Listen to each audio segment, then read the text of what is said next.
Hey, welcome back to the Garden Rebel channel, and today I am trying to salvage a garden that we put over here on the low spot, and I'm going to try to go over on the big spot here in a little bit. The rain, the weather has just beat us down this year. The flower beds are doing excellent because that's a controlled environment. Now these areas down here, I can't control how the elements treat them throughout the growing season. I just can't. And we've had a lot of rainfall. And what the rain did not flood out and cause to rot in the seed bed, now the grass is choking it out. And let me show you what we've got today. These are our green beans. And as you can tell, the grass is taller than the green beans because you simply cannot get in here to do nothing. That's just part of it. It happens every year to some people, and this year it's happened to me again. But we did buy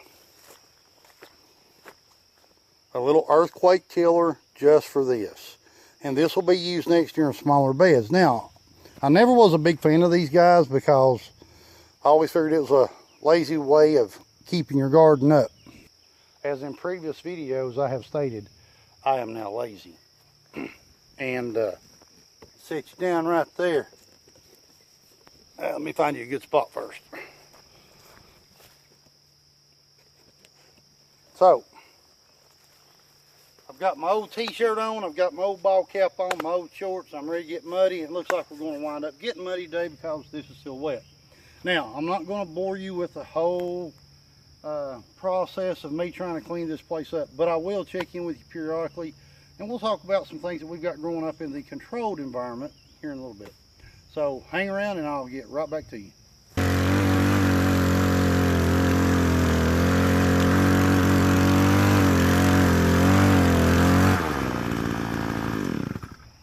Man, this guy's a little beast.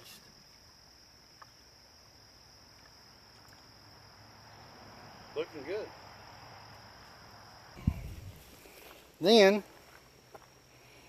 we are going to thin out the hills. And the reason I say I'm going to thin them out is because here's one plant I've already done. It's late in the season. These plants have got a late start. So I'm going to cut them down to one plant per hill. And we'll be able to gather something off of them at least. I don't want them fighting for nutrients. Bust my soil up real good around them. And I'm going to make me some little divots around it. Tighten the soil up. I try to loosen the soil up in this area. The first 2 inches of the plant, kind of soften it up. Then come out and do your divots.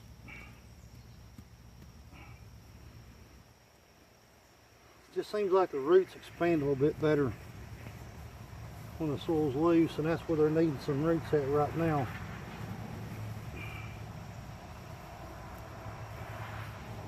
Just grass off this hill as much as we possibly can. Alright. Bust it up just a little bit. When I start to see my plant move at the base, I just want to stop. It just lets me know I'm getting a little bit too close.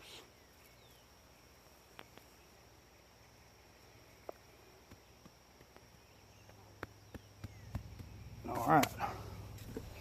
Whew. Back to work. Alright. I'm going to thin some of my okra out while I'm here.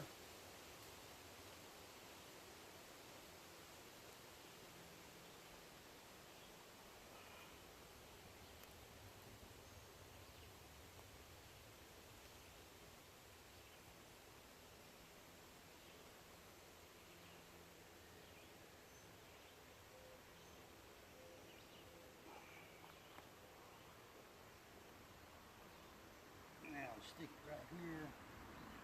One of them takes. That's a bald spot right there, so that'll be good. I don't know if they'll take or not though.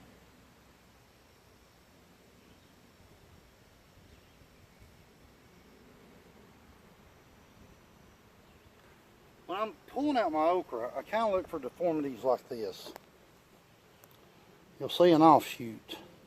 That's going to be weak right there. Now if I come in and I hit that, it'll break the whole plant. You can tell how swelled up it is. Now it's a healthy plant other than that. And I could probably come in and cut that part right there off. And it may grow back, but it might not. So let's just cull it. Get it, nip it in the bud.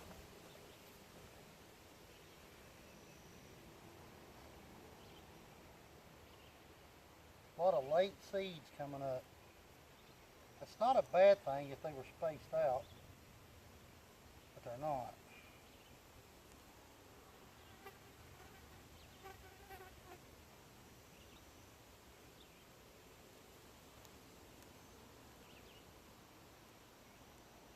I'm going to leave about 3 inches between them for right now, and then later on when the healthier plants start coming up, and I know which plant's going to be dominant in that area, I'll come through here and thin them out some more. But we're done. The garden looks pretty cool. The tomatoes are staked up. Now I don't prune my tomatoes, and as you can tell from that one, we've had deer down here and they've chewed the top out of it. So it is what it is. We don't have a lot of tomatoes over here. 10 tomato plants. And I've still got to thin out the squash a little bit and get some of the final weeds around it. So I thought I was done. All right, now I got 3 plants here. 4.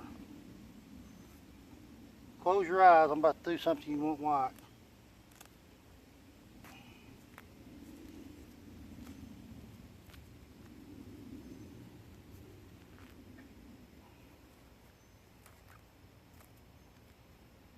Everybody will be asking, why didn't you just transplant that? Well, it's hard to dig down at the base where the seed base was and the tap roots are, and you're ripping a lot of them up. And I can already see eggs on this where the rain has just kept. I've been spraying Dawn dishwashing liquid, about a teaspoon to a gallon of water, and it's been really good on the butterflies this year, keeping them off, the cabbage moths, whatever you want to call them. But some of the other worms, it just doesn't do anything to, and they're coming in. But this is a healthy looking plant, really healthy looking. But we're going to need the nutrients for those other ones. So that's good. That's good.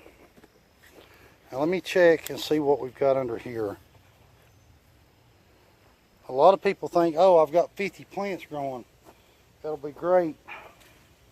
Well, not necessarily. I've got 4 plants growing right here and a bug. Everybody thinks, oh, look, a ladybug. Yeah, that's not a ladybug. 1, 2, 3, 4.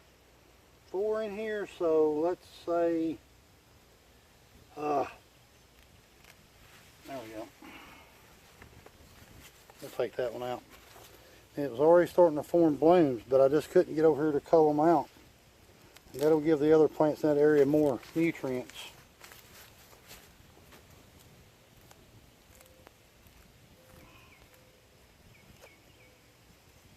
I don't prune, I cull. I never did understand a lot of pruning except on some fruit trees. I've seen people do cucumbers and tomatoes and squash plants, and I'm thinking, what in the world? Why are you cutting down or cutting off leaves and stuff that help it absorb sunlight and process its food supply? This doesn't make a lot of sense to me. And some of the best tomatoes I've ever picked was on the bottom of a plant. If I want to do anything, I'm just going to cover it up with dirt and it'll create another root system right there. Alright, I think that hill looks good enough. I think it's going to get plenty. All the plants are about the same. They're about to bloom out, but let me take a look.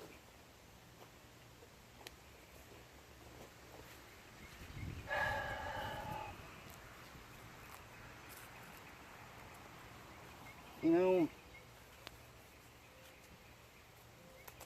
now I don't mind cutting off a leaf like that. It's already yellow. Pinch it off, but I don't pinch it close to the plant. It's an open invitation for insects and everything else.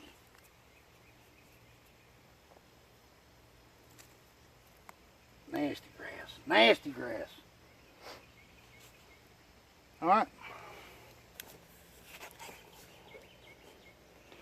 Looks a lot different now, don't it? I see one of them demon butterflies flying now, looking for something to land on and lay an egg on out there. The corn's gone. It rotted in the ground. It's too much water, too much rain. And it just kept on and kept on and kept on, and we just never did get a chance to germinate before it just stayed soaked. It rotted.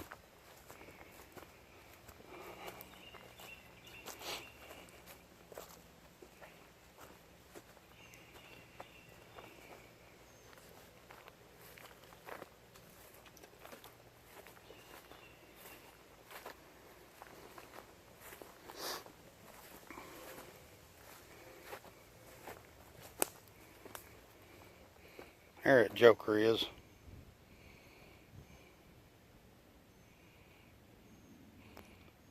Everybody's going to say, oh, it's beautiful. Yeah. The bastard.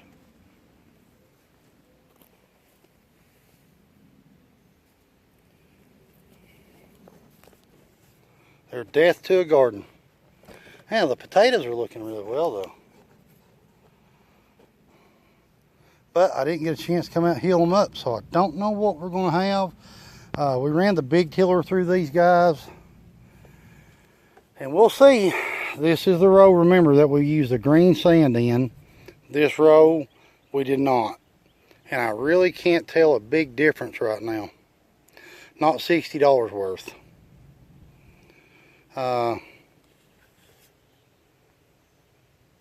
We'll see. We'll see what it looks like. This area, it stayed pretty dry except for the falling rain, but a bunch of the areas over there were underwater. This area right here kind of sheds. It's just when it runs down the creek this way, we get in trouble. Oh well, on to the next garden.